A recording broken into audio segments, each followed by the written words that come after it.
কৃষকের অভিযোগে রানীশঙ্কলে নকল কীটনাশক বিক্রির দায়ে সার কীটনাশক দোকানে জরিমানা। রানীশঙ্কল প্রতিনিধি বিজয়ের পাঠানো তথ্যছবিতে বিস্তারিত।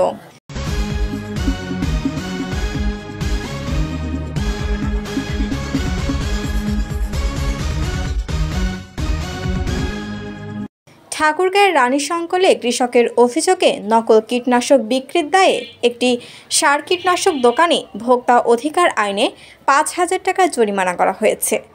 এ সময় ওই দোকান থেকে দুটি গ্রুপের ৫৯ কেজি ৫০০ গ্রাম নকল কীটনাশক জব্দ করা হয়। বৃহস্পতিবার ১ মে দুপুরে উপজেলার গোগরবাজারে মেসার্স মনসুর ট্রেডার্সে অভিযান পরিচালনা করে ভোক্তা অধিকার আইনে ৫,০০০ টাকা জরিমানা ও কীটনাশক জব্দ করেন উপজেলা নির্বাহী কর্মকর্তা ও এক্সিকিউটিভ ম্যাজিস্ট্রেট শাফিউল মাজলুবিন রহমানের ভ্রাম্যমাণ আদালত। উপজেলা কৃষি দপ্তর সূত্রে জানা যায়, কৃষকের অভিযোগের প্রেক্ষিতে ওই দোকানে সত্যতা যাচাই করতে যান কৃষি কর্মকর্তা শহীদুল ইসলাম। পরে মনসুর ট্রেডার্সে তল্লাশি করা হলে ২.৫ কেজি নকল এন্ট্রাকল এবং নিষিদ্ধ কার্বোফুরান গ্রুপের ব্রিফার 5G এর ৫৭ কেজি কীটনাশক জব্দ করা হয়। এ সময় ওই দোকানের ৫,০০০ টাকা জরিমানা করেন ভ্রাম্যমাণ আদালত।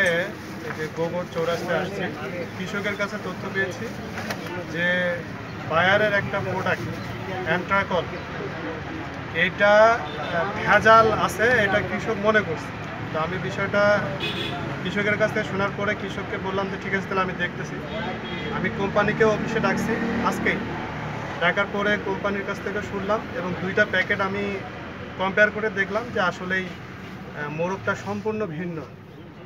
যেটা আসল সেটাতে একটা QR কোড আছে, কিন্তু যেটা নকল সেটাতে কোনো QR কোড নাই এবং অনেক পার্থক্য প্যাকেটের মধ্যেই। নিজেও চেক করে দেখলাম যে ভিতরের গুণগত মানেও অনেক পার্থক্য। তো এটা সম্পূর্ণ নকল।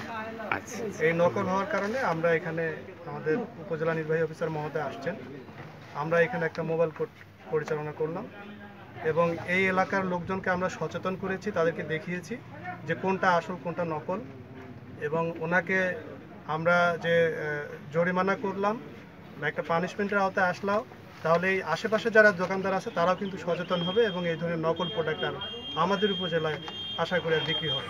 উপজেলা নির্বাহী কর্মকর্তা শাফিউল মাজলুবিন রহমান বলেন, ভোক্তা অধিকার আইন ২০০৯ এর ৪১ ধারা মোতাবেক মেসার্স মনসুর ট্রেডার্সকে ৫,০০০ টাকা জরিমানা এবং নিষিদ্ধ কীটনাশক জব্দ করা হয়েছে। শিলা আক্তার, ডেস্ক রিপোর্ট, চ্যানেল এ নিউজ। কৃষকের আবেদনের ভিত্তিতে উপজেলা কৃষি অফিসার এখানে আসে এবং আমাকে জানায় যে এখানে একটু নকল এবং মিস ব্র্যান্ডেড বা নিষিদ্ধ পণ্য পাওয়া গেছে। তো আমি সাথে সাথে মোবাইল কোর্টে আসি এবং আমি এসে দেখলাম এখানে অ্যান্ট্রাকল নামে প্রায় ২.৫ কেজি টাইপের একটা অ্যান্ট্রাকল নামীয় ঔষধ, যেটা বালাইনাশক ওষুধ, যেটি নকল, এবং একই সাথে ব্রিফার কার্বোফুরান গ্রুপের একটা ওষুধ যেটা নিষিদ্ধ। এটার প্রায় ৫৭ কেজির মতো পাওয়া গেছে। তো আমাদের ভোক্তা অধিকার আইনে বলে দেওয়া আছে যে এইরকম নিষিদ্ধ বা নকল পণ্য শাস্তিযোগ্য অপরাধ। এই কারণে আমরা ভোক্তা অধিকার সংরক্ষণ আইন ২০০৯ এর ৪১ ধারায় এই মনসুর আলম তার এই মনসুর ট্রেডার্সকে ৫,০০০ টাকা জরিমানা আরোপ করি এবং একই সাথে পুরো যেগুলো ওষুধ আমরা পেয়েছি সেগুলোকে আমরা জব্দ করেছি। এই জব্দকৃত মালামাল কিছু আলামত সংগ্রহ করে বাদবাকিগুলোকে বিনষ্ট করা হবে। এটা এই কৃষি অফিসার এই বিনষ্ট করে ফেলবে। ধন্যবাদ।